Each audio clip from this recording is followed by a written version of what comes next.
the war looking increasingly bleak for the Separatists, they begin searching for any way to avoid their increasingly inevitable defeat. One such plan involved a massive strike against the Republic capital world of Coruscant, heart of the galactic community and center of the Republic's government. This assault represented a significant deployment of Separatist assets and consisted of a very large portion of the remaining Separatist warships. The objectives of the Republic forces defending Coruscant were simply to repel the Separatist attack and eventually regain control of Chancellor Palpatine. Meanwhile, the Separatists sought to grab Chancellor Palpatine and withdraw with him to be able to hold him for ransom against the Republic, possibly to bring the Republic to the negotiating table. The battle began when a massive Separatist fleet jumped out of hyperspace over the Republic capital. This fleet consisted of over 1,000 Separatist warships under the command of General Grievous, leading from his flagship, the Invisible Hand. Also on board the Invisible Hand was Separatist head of state, Count Dooku. Facing off against this massive Separatist fleet was the relatively small Republic Home Defense Fleet, which had a relatively small number of Star Destroyers at their command under inexperienced captains, having not seen any frontline combat for the entire duration of the war. As a result, this inexperienced Republic fleet was completely overrun by the much larger Separatist force, blowing right past the Republic Home Fleet, leaving them in tatters as they made their way towards the surface of the planet. Clone forces all across Coruscant were put on alert as more than 100,000 battle droids were deployed directly into the Republic's capital district. Try as they might, however, the clones, the Senate security forces, and the Jedi were unable to keep Chancellor Palpatine secure against this massive force of battle droids led by the vicious General Grievous, and they were quickly overrun, with the Chancellor being kidnapped by the General himself. Meanwhile, droid forces ransacked the capital district, leaving that region of the planet in flames and sowing chaos throughout the heart of the Republic government. With their primary objective now seemingly achieved, Separatist forces began to withdraw, with their ground forces evacuating the surface of the planet and making their way back up to the Separatist ships still fighting in orbit against the weak remnants of the Republic home fleet. With Palpatine now on board, Grievous assumed the plan was to jump out of system and hold the Chancellor for ransom. However, Count Dooku had other plans, insisting that General Grievous keep his forces over Coruscant and attempt to wipe out what was left of the Republic home fleet. Meanwhile, the Republic had called for help, and numerous Republic fleets were now converging on the Republic capital. So while Grievous's forces continued to push through the remnants of the home fleet, destroying the Republic Star Destroyers one by one, a much larger Republic counterforce arrived in system, consisting of ships from fleets all across the galaxy, including the famed Open Circle fleet. These reinforcements were under the command of various Jedi generals leading their respective fleets, including the Jedi generals Anakin Skywalker and Obi-Wan Kenobi, who were quickly tasked with the objective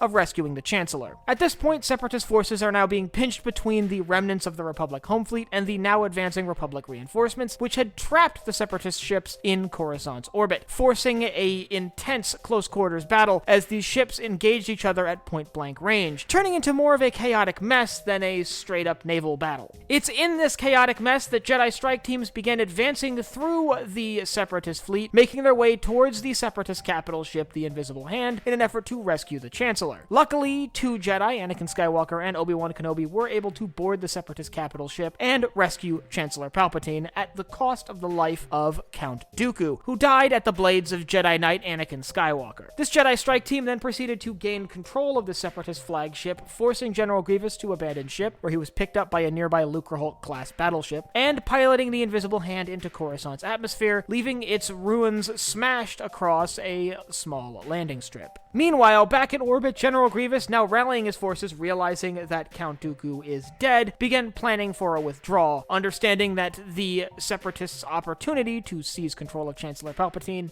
had now passed. And with Dooku dead, no one was there to give a counter-order when Grievous ordered the remnants of the Separatist fleet to leave the engagement zone, fleeing into hyperspace, and leaving the space above Coruscant a tattered mess of destroyed ships and dead clone troopers. It would take clone forces several days to mop up what remained of the droid forces still active, both on Coruscant and in orbit over the planet, including a number of vulture droids and various battle droids that had remained behind, being unable to withdraw with the rest of the Separatist fleet. With Republic forces still still maintaining control of Chancellor Palpatine, the Battle of Coruscant ultimately ended with a Republic victory, and it was a massive defeat for the Separatists. They had lost a significant portion of their fleet. Count Dooku was dead, leaving the line of succession within the Separatist government up for grabs. And while the Separatists had managed to sow chaos on the Republic capital world, the Republic military had managed to successfully repel this attack, reaffirming the Republic citizens' beliefs that the clone army would effectively keep them safe from Separatist attack.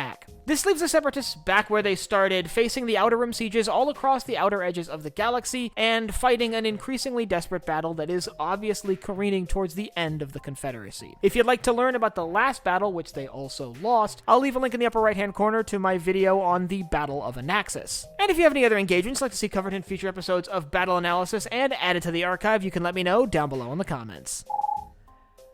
Last but not least, if you enjoyed this video, head down below, hit the like button, the subscribe button, and the bell icon so you get notified when I upload new videos. So for Sci-Fi Deep Dive, I'm Colin, and I will see you next time.